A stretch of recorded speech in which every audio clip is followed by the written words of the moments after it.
আরেকদিকে বামন। তো একদিন জুলাইবিব বসে বসে আসমানের দিকে তাকিয়ে তাকিয়ে নিঃশ্বাস ফেলছে। আমার নবী পেছন দিক থেকে গেলেন, কি আমার নবী কাঁধের উপরে হাত রাখলেন। জুলাইবিব বলে, ইয়া রাসূলুল্লাহ, আপনি কখন এসেছেন? আমার নবী বলে, জুলাইবিব, আমি তো তোমার সামনে যাই নাই, তুমিও তো পেছনে ফিরে আমার দিকে তাকাও নাই, তাহলে কিভাবে বুঝেছো আমি নবী এসেছি?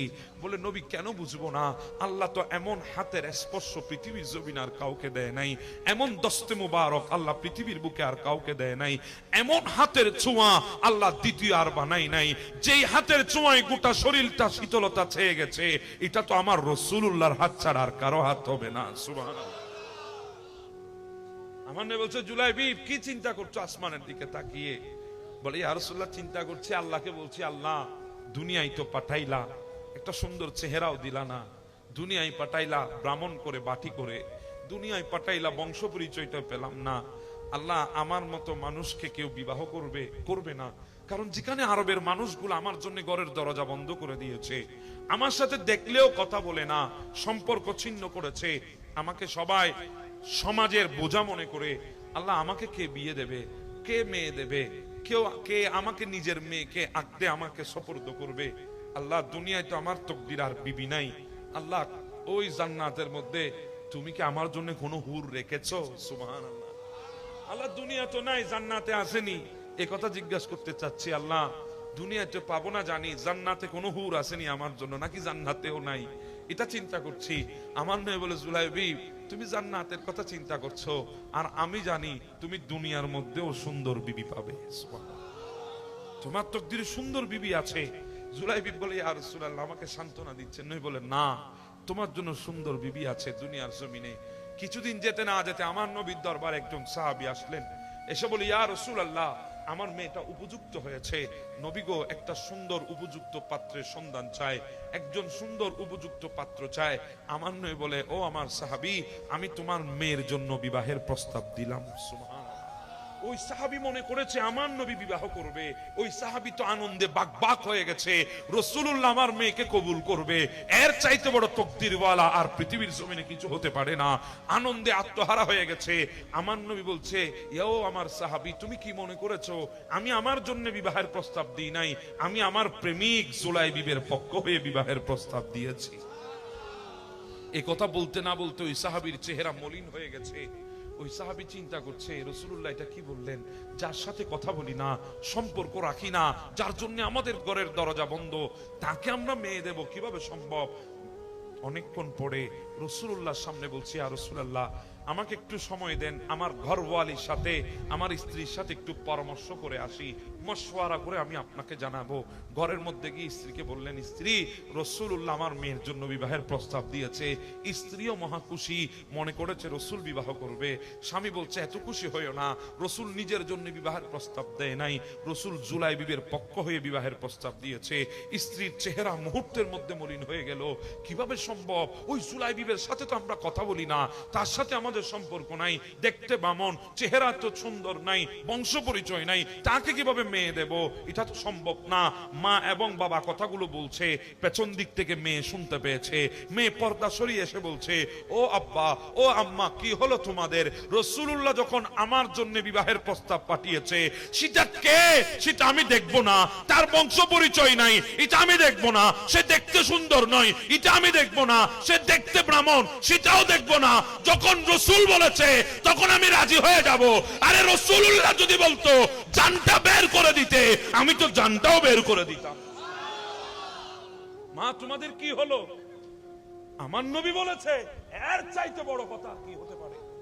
বাবা যাও, তুমি গিয়ে রাসূলুল্লাহকে সংবাদ দাও, রাসূল জুলাইবিবকে নিয়ে আসুক, আমি আগদে বসতে রাজি আছি। আসলেন জুলাইবিব, আমার নবী জুলাইবিবকে নিয়ে আসলেন। আয় হায়, জুলাইবিবের আনন্দের সীমা নাই, মহাখুশি জুলাইবিব। নবী আগদ পড়িয়ে দিলেন, জুলাইবিবের আগদে ওই মেয়েটাকে সুপুর্দ করলেন, ঘরে নিয়ে আসলেন। তাদের বিবাহের কয়েকদিন গেল মাত্র, আমার নবী এইদিকে জিহাদের ময়দানে রওনা হয়ে গেছে। জুলাইবিবকে আমার নবী ডাকে নাই, কারণ জুলাইবিব সবে মাত্র বিয়ে করেছে, অনেকদিন পরে বেচার একটা বউ পাইছে, থাক না বউয়ের সাথে। নবী ডাকে নাই, নবী চলে গেছে। কিন্তু কে জানিয়ে সে জুলাইবিবকে বলছে, জুলাইবিব, রাসূলুল্লাহ জিহাদের ময়দানে চলে গেছে।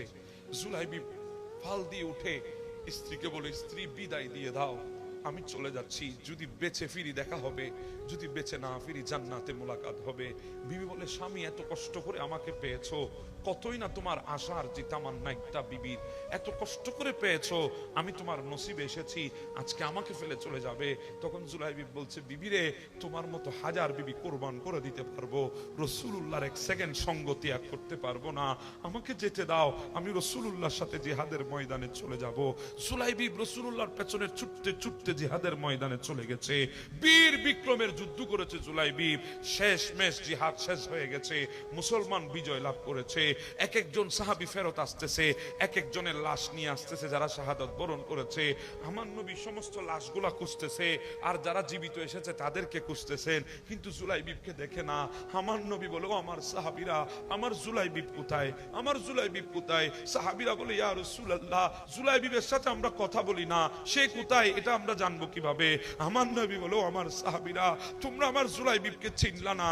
আমার নবী বের হয়ে গেছেন, যেই মদিনাওয়ালা রাসূলের দরবারে হাজার হাজার মানুষ হাজার মাইল থেকে ঘরবাড়ি ছেড়ে দিয়ে বের হয়ে যায় নবীর দরবারে যেতে, আজকে সেই মাহবুব নবী দরবার ছেড়ে বের হয়ে গেছে জুলাইবিবকে খোঁজার জন্য। বের হয়ে গেছেন জুলাইবিবের সন্ধানে, নবী খুঁজতেছেন জুলাইবিব কোথায়, আমার জুলাইবিব কোথায়, আমার জুলাইবিব কোথায়? কাশ যদি আমরা সেই উম্মত হতে পারতাম যেই উম্মতকে নবী নাম ধরে ডেকে ডেকে খুঁজতো। নবী ডাকছেন জুলাইবিব কোথায়, গিয়ে দেখছে 7 জনের একটা লাশের স্তূপ পড়ে আছে, এক একটা লাশ আমার নবী সরিয়েছে, সবগুলা কাফেরের লাশ। 7টা লাশ সরানোর পরে দেখতেছে 7টা লাশের নিচে জুলাইবিব ক্ষত বিক্ষত শরীর নিয়ে শাহাদাত বরণ করে শুয়ে আছে। আমার নবী জুলাইবিবকে কুলের মধ্যে তুলে নিলেন।